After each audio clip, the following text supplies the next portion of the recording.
दोस्तों जय श्री कृष्ण। आज श्रीमद् भगवत गीता के अध्याय 10 का भावार्थ स्थिर बुद्धि पुरुष के लक्षण और उसकी महिमा। अर्जुन बोले, हे केशव, समाधि में स्थित परमात्मा को प्राप्त हुए स्थिर बुद्धि पुरुष का क्या लक्षण है? वह स्थिर बुद्धि पुरुष कैसे बोलता है, कैसे बैठता है और कैसे चलता है? 54। श्री बोले, हे अर्जुन, जिस काल में यह पुरुष मन में स्थित संपूर्ण कामनाओं को भली भांति त्याग देता है और आत्मा से आत्मा में ही संतुष्ट रहता है, उस काल में वह स्थित प्रज्ञ कहा जाता है। 55। दुखों की प्राप्ति होने पर जिसके मन में उद्वेग नहीं होता, सुखों की प्राप्ति में सर्वथा निष्प्रिय है तथा जिसके राग, भय और क्रोध नष्ट हो गए हैं, ऐसा मुनि स्थिर बुद्धि कहा जाता है। 56। जो पुरुष सर्वत्र स्नेहरहित हुआ उस शुभ या अशुभ वस्तु को प्राप्त होकर न प्रसन्न होता है और न द्वेष करता है, उसकी बुद्धि स्थिर है।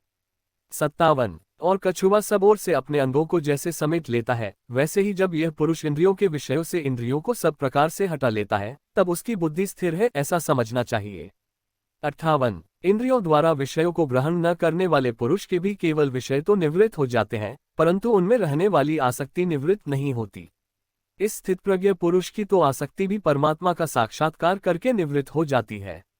59। हे अर्जुन, आसक्ति का नाश न होने के कारण ये प्रमथन स्वभाव वाली इंद्रियां यत्न करते हुए बुद्धिमान पुरुष के मन को भी हर लेती हैं।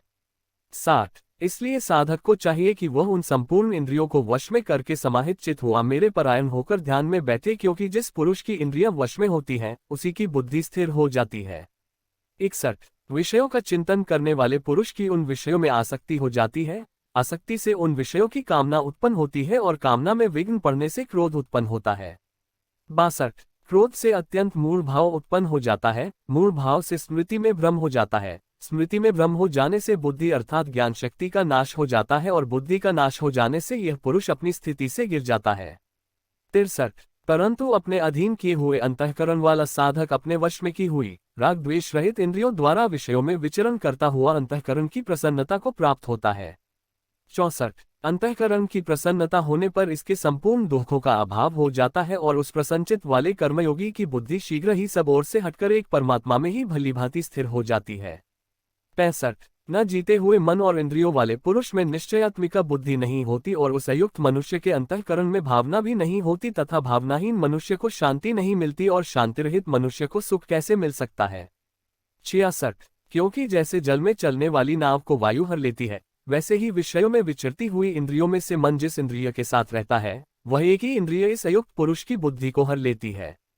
67। इसलिए हे महाबाहो, जिस पुरुष की इंद्रियों के विषयों में सब प्रकार निग्रह की हुई है, उसी की बुद्धि स्थिर है। 68।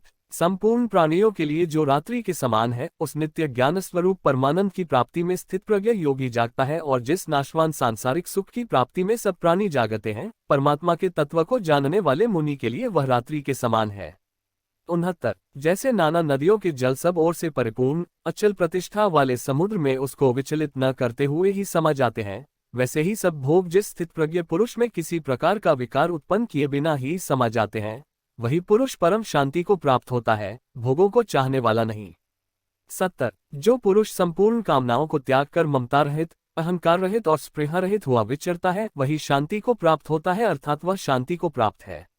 71। हे अर्जुन, यह ब्रह्म को प्राप्त हुए पुरुष की स्थिति है, इसको प्राप्त होकर योगी कभी मोहित नहीं होता और अंतकाल में भी इस ब्राह्मी स्थिति में स्थित होकर ब्रह्मानंद को प्राप्त हो जाता है। 72। दोस्तों, अगली वीडियो देखने के लिए आप चैनल सब्सक्राइब जरूर करें और लाइक कमेंट करें। जय श्री कृष्ण। दोस्तों जय श्री कृष्ण। आज श्रीमद्